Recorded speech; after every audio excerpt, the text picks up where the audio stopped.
तो जय हिंद बच्चों।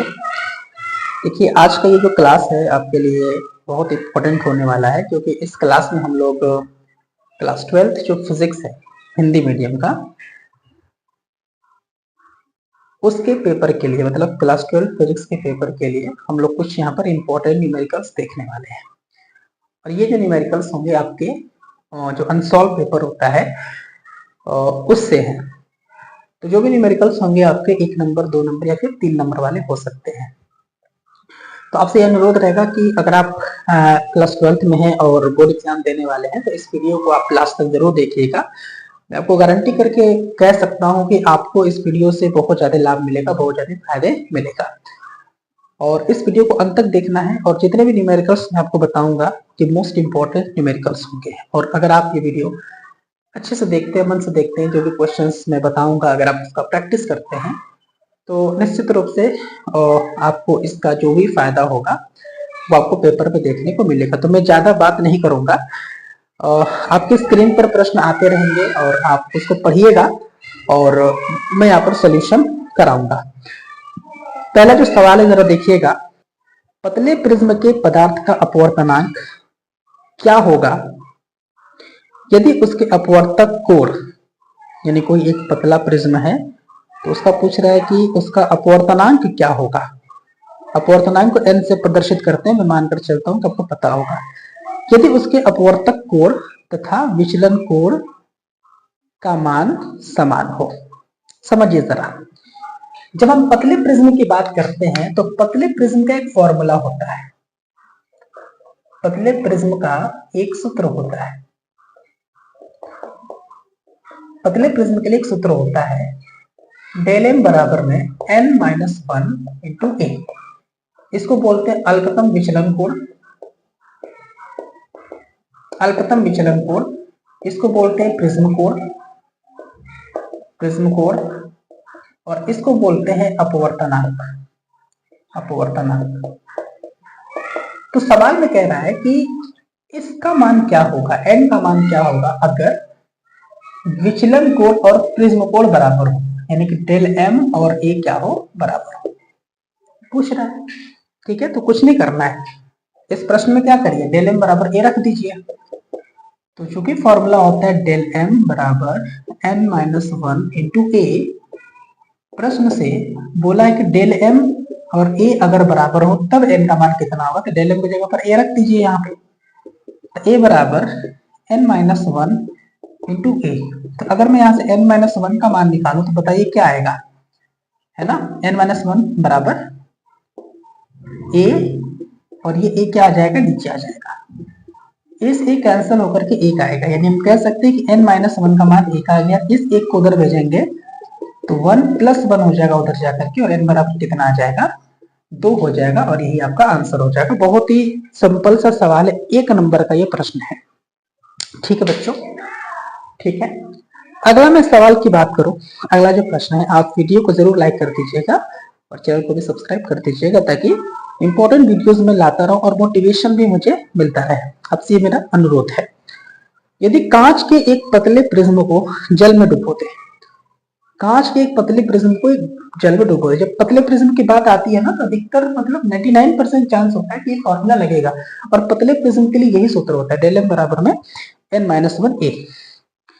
यदि कांच के एक पतले प्रिज्म को जल में डुबो दें तो सिद्ध कीजिए कि प्रिज्म द्वारा उत्पन्न न्यूनतम विचलन कोण वायु के सापेक्ष 1/4 रह जाएगा। क्या मतलब हुआ, समझिए जरा। ANG बराबर 3/2 दिया है, समझिए कैसे करेंगे। ANG बराबर दिया है 3/2,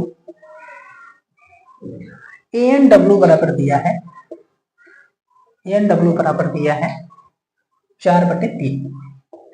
पढ़ते कैसे हैं बच्चों, इसमें पढ़ते हैं जैसे वायु के सापेक्ष कांच का अपवर्तनांक, वायु के सापेक्ष जल का अपवर्तनांक, ऐसे पढ़ते हैं। ये दिया हुआ है। सवाल कह रहा है कि अगर मैं, देखिए पतले प्रिज्म के लिए ये सूत्र लगेगा, तो अगर मैं इस सूत्र को, प्रिज्म को एक बार वायु में रखा गया है और फिर एक बार जल में रखा गया है, तो अगर मैं वायु के लिए इस सूत्र को लगाऊं, समझिएगा जरा, वायु के लिए अगर मैं इस फॉर्मूले को लगाऊं, इस फॉर्मूले को लगाऊं तो लिखूंगा del air is equal to N के स्थान पर रखेंगे। देखिए अगर प्रिज्म वायु में रखा हुआ है तो जो प्रकाश होगा ना वो वायु से प्रिज्म में जाएगा, वायु से कांच में जाएगा, ए से डब्ल्यू में जाएगा, समझिएगा। तो एन की जगह पर लिखेंगे ए से डब्ल्यू में जाएगा, A N W -1 into A. Clear है बच्चों? तो del A is equal to A N W का मान यहाँ पर देखिए जरा, ए एन डब्ल्यू का मान देखिए जरा, 4/3 -1 है ना। थोड़ा सा माफी में चाहूंगा, डब्ल्यू की बात नहीं करेंगे, वायु से कांच में जाएगा, प्रिज्म चूंकि कांच का होता है, तो कांच मतलब ग्लास, ए एन जी का मान आप यहाँ पर देखेंगे 3/2 आएगा। यहाँ पर ए एज इट इज आएगा आपका, डेल ए बराबर में 1/2 ए आ जाएगा। सिंपल एक नाम दे देंगे आप इसको, ठीक है भाई। प्रिज्म जो है वायु में रखा हुआ है, तो जब वायु में, मैं ट्रिकली बात कर रहा हूं, जब वायु में प्रिज्म रखा हुआ है तो जो प्रकाश होगा वो वायु से कांच में जाएगा, एयर से ग्लास में जाएगा। तो एन के स्थान पे क्या लिखेंगे, ए एन जी, ठीक है, ये ध्यान रखिएगा। इक्वेशन 1 आ गया। अब सेम यही जो फॉर्मूला है हमारा पतले प्रिज्म के लिए, इसको हम लगाएंगे पानी के लिए, मतलब जल के लिए, जल में। तो हम यहाँ पे लिखेंगे जल के लिए। जल के लिए क्यों लगाएंगे, क्योंकि अब प्रिज्म को जल में डाला गया है, वाटर में डाला गया है। तो जल के लिए कैसे लिखेंगे, del water is equal to N के स्थान पर। अब देखिए जब प्रिज्म को पानी में डाल देंगे तो अब जो प्रकाश होगा वह पानी से कांच में जाएगा, डब्ल्यू से ग्लास में जाएगा। तो डब्ल्यू एन जी, एन के स्थान पर लिखेंगे W N G -1 as it is, यहाँ पर ए आएगा। ए इसलिए हम लिखते जा रहे हैं क्योंकि सवाल में ए के बारे में कुछ नहीं कहा है, आगे चल के वह कैंसिल आउट भी हो जाएगा। तो डेल डब्ल्यू बराबर में, अब यहाँ पर एक ध्यान रखिएगा, 1 एंड 2 को हम लिखते हैं n2/n1, इसी तरह से और 2 एंड 3 को हम लिखते हैं n3/n2। क्लियर है ना। और एक चीज और ध्यान रखिएगा, इसको क्या पढ़ते हैं, 1 एंड 2 लिखा है तो पढ़ते हैं 2 का अपवर्तनांक 1 के सापेक्ष, ठीक है, 2 का अपवर्तनांक 1 के सापेक्ष। और इसको हम ऐसे भी लिख सकते हैं, सिर्फ n2 भी बोल सकते हैं, ये ध्यान रखिएगा, ठीक है ना। 1 एंड 2 को n2 भी बोल सकते हैं। अगर कहीं पे लिखा हुआ a-n-2 तो इसको सिर्फ n2 भी लिख सकते हैं, यानी कि अगर n के पीछे कुछ नहीं है तो वहां पे ar होता है, a होता है, ध्यान रखिएगा। तो WNG को लिख सकते हैं Ng/n-W, ठीक है। कांच का अपवर्तनांक, ग्लास का अपवर्तनांक एयर के सापेक्ष, वायु के सापेक्ष, वाटर का अपवर्तनांक एयर का सापेक्ष, ठीक है। Refractive index of water with respect to air -1, जिसका 10 ये आपका यहाँ पे रहेगा, ऐसा हो सकता है, ठीक है। अब देखिए जरा डेल डब्ल्यू बराबर ए एन जी का मान देखिए जरा कितना है, 3/2, तो मैंने यहाँ पर 3/2 लिख दिया, बटे ए एन डब्ल्यू का मान देखिए जरा कितना है, 4/3, तो मैंने यहाँ पे 4/3 लिख दिया, -1 जिसका 10 इंटू ए। जरा सा सॉल्व करेंगे आप तो आपको आएगा डेल डब्ल्यू बराबर में 3/2, गुणा करके नीचे वाले को पलट देंगे, 3/4 आएगा, -1 यहाँ पे ए। तो डेल डब्ल्यू का मान आएगा, देखिए 3 3 के 9/4 3 के 8 -1, A as it is. Del W बराबर कितना आएगा, 8 का इधर गुणा करेंगे, 9 में से 8 जाएगा, 1/8 A. This is equation number 2। ये आपका समीकरण नंबर 2 हो जाएगा।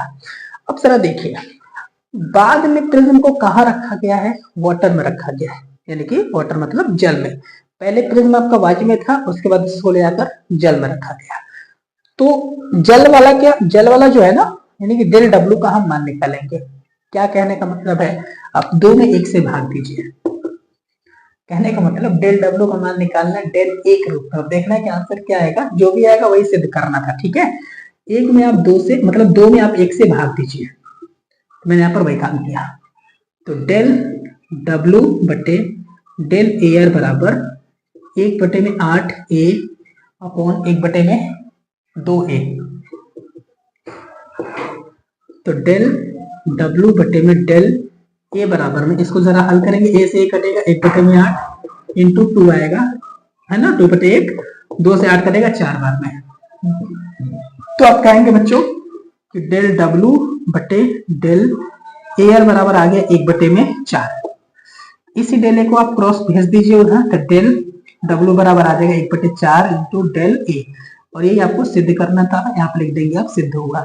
अब प्रश्न आप पढ़ते रहिए, यही मतलब है, ठीक है, कि भाई कह रहा है कि आप सिद्ध कीजिए कि अगर हम एक पतले प्रिज्म को कांच में मतलब जल में ले जाकर रख दे, वाटर में ले जाकर रख दे, तो उसका जो देखिए जरा, उसका जो विचलन होगा, न्यूनतम विचलन होगा, वायु का 1/4 होगा। ये कहने का मतलब हुआ। मैं चाहूंगा बच्चों कि आप अगले प्रश्न पे जरा सा ध्यान देंगे। सोल्यूशन बताते समय बच्चों मैं छोटी छोटी बातें जो भी बताता हूँ ना, उसको आप साइड से कहीं पर नोट कर लिया करिए। अगला सवाल है आपका कि प्लास्टिक की एक गोली है जिसका द्रव्यमान 3.2 इंटू 10⁻⁻15 किलोग्राम है। दो क्षैतिज समांतर आविष्ट प्लेटों के बीच में स्थिर अवस्था में संतुलित है।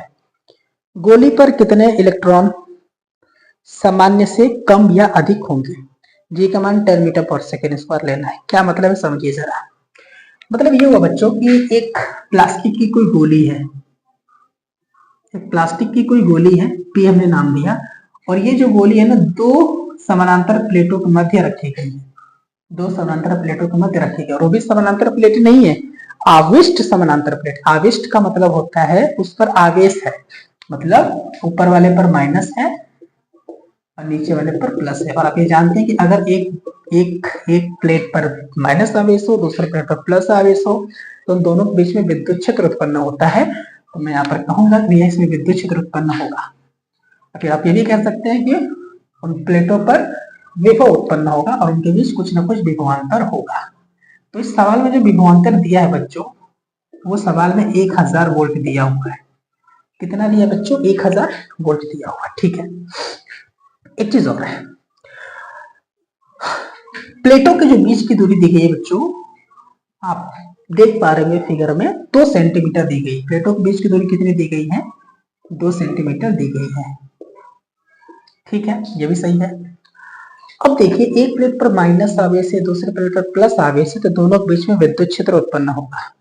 यहाँ पर एक प्लास्टिक की गोली है, अगर विद्युत क्षेत्र उत्पन्न नहीं होगा ना, तो प्लास्टिक की गोली को चूंकि नीचे की तरफ पृथ्वी इसको mg बल से खींच रही है, तो अगर यहाँ पर विद्युत क्षेत्र उत्पन्न नहीं होगा तो वो गोली गिर जाएगी। प्लास्टिक की जो गोली है वो क्या हो जाएगी? गिर जाएगी। लेकिन ऐसा नहीं हो रहा है, ऐसा नहीं हो रहा है।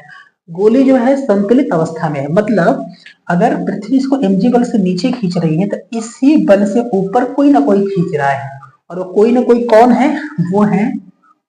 वो है इन दोनों प्लेटों के मध्य उत्पन्न विद्युत क्षेत्र, जैसे कि आप कहेंगे E बराबर QE, सॉरी F बराबर QE। एक बल है विद्युत क्षेत्र, एक बल लगा करके विद्युत क्षेत्र ने प्लास्टिक की गोली को ऊपर की तरफ खींच रखा है। किस बल से? F बराबर QE। विद्युत क्षेत्र में अगर कोई आवेश रखा गया होता तो उस पर बल लगता है। कितना लगता है? QE लगता है। ठीक है, ऊपर QE लग रहा है, नीचे mg बल लग रहा है। दोनों बल मान में बराबर है, चिन्ह विपरीत है, ऊपर नीचे लग रहा है, तो मान में बराबर तो कट जाएगा, है ना। और ये जो प्लास्टिक की गोली ये संतुलित अवस्था में रहेगी। संतुलित की अवस्था में आप याद रखिएगा QE बराबर mg होता है, ये चीज आपको ध्यान रखना है। ठीक है ना। जी का मान 10 मीटर पर सेकेंड स्क्वायर लेना है। तो मैं चाहूं अगर बच्चों यहाँ पे कुछ इंफॉर्मेशन लिखना, तो मैं यहाँ पर लिख सकता हूँ।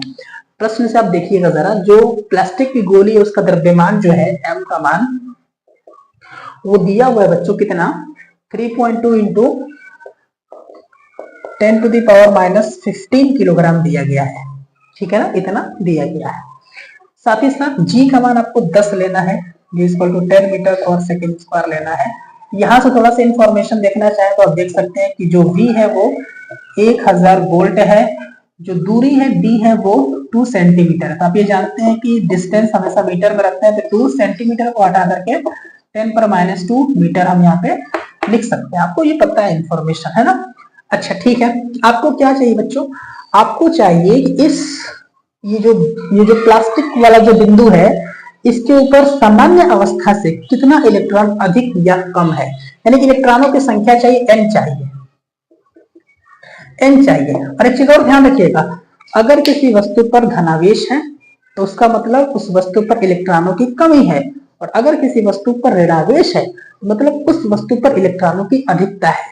ठीक है, वस्तु पर धनावेश तो इलेक्ट्रॉनों की कमी, वस्तु पर अगर ऋणावेश है, वस्तु अगर ऋणावेशित है तो इलेक्ट्रॉनों की अधिकता है। ये ध्यान रखिए, काम आएगा। एन चाहिए आपको, एन का एक सूत्र होता है, आप जानते होंगे, क्योंकि एक फॉर्मूला होता है आपके पास, Q is equal to n E, और यहीं से हम निकालेंगे एन का मान Q अपॉन ई। तो एन का मान निकालने के लिए Q पता होना चाहिए, आवेश पता होना चाहिए, तो हम आवेश निकालेंगे सबसे पहले। समझिए जरा, एन का मान चाहिए आपको। हम क्या करेंगे, यहाँ पे लगाएंगे, ये क्या है आपकी प्लास्टिक की गोली है, तो गोली की संतुलन की अवस्था में, संतुलन की अवस्था में, संतुलन की अवस्था में QE बराबर में mg। तो यहां से आप Q का मान निकालेंगे तो आएगा mg अपॉन में E। E तो पता नहीं है, E पता है क्या, m पता है, ठीक है, G पता है, ठीक है, E नहीं पता है, लेकिन एक फॉर्मूला होता है हमारे पास, ध्यान रखिएगा, एक फॉर्मूला होता है। क्या फॉर्मूला होता है भाई, फॉर्मूला ये होता है कि E is equal to V upon D. ठीक है, E is equal to V upon D, दो प्लेटों के बीच विद्युत क्षेत्र का सूत्र होता है। E is equal to V upon D, V क्या होता है, विभवांतर होता है। ठीक है, अच्छा ठीक है, V अपॉन x होता है, कभी कभी कोई दिक्कत वाली बात नहीं बच्चों। तो हम यहाँ से E is equal to V upon D होता है, तो एक से लिख सकते हैं ना, हम यहाँ पे एक से लिख सकते हैं, क्या, इसको दो नाम दे दीजिए, एक से क्या लिख सकते हैं, Q बराबर mg अपॉन में E के स्थान पे लिख देंगे V अपॉन डी। क्या मतलब हुआ, D ऊपर जाएगा तो m d g अपॉन में V। Q का मान आ गया। आपको क्या चाहिए बच्चों, आपको n चाहिए ना, क्या चाहिए आपको, n चाहिए, तो n का फॉर्मूला क्या होगा, Q अपॉन E। तो n is equal to Q, Q के स्थान पर रख दीजिए यहाँ से m d g divided by यहाँ पे V है और यहाँ पे E है, तो E V। मान रखिए, n का मान निकालिए, देखिए जरा, तो n बराबर, m का मान कितना है, देखिए m का मान है 3.2 into 10 to the power -15 into d मतलब डिस्टेंस, दोनों प्लेटों के बीच में कितना है, 2 into 10 to the power 2, 2 into 10 to the power -2। ठीक है, इंटू g का मान कितना है, 10 है, तो हमको यहाँ पे 10 लिखना है, बटे में इलेक्ट्रॉन, एक इलेक्ट्रॉन पर आवेश कितना होता है, 1.6 इंटू 10 टू द पावर -19 होता है बच्चों, इंटू v, v का मान कितना है, v मतलब पोटेंशियल डिफरेंस, यानी कि 1000 को लिख सकते हैं 10 का पावर 3, सिंपल लिख सकते हैं, बिल्कुल लिख सकते हैं। एक काम करिए बच्चों, काम ये करेंगे कि यहाँ से पॉइंट हट जाएगा और ये 16 दूनी के 32 हो जाएगा, बिल्कुल होगा, और ये दो और ये दो, दो दूनी के 4 हो जाएगा, n बराबर कितना आ गया बच्चों, 4 आ गया। ठीक है, क्लियर है ना, बिल्कुल। अब जरा देखिए, मैं अगर इसकी बात करूं 10 का, तो 10 लिखिए, -15 और -2 कितना होगा, -17 होगा, -17 बच्चों और एक, -17 प्लस का 1 माइनस का 16 होगा, बिल्कुल माइनस का 16 होगा।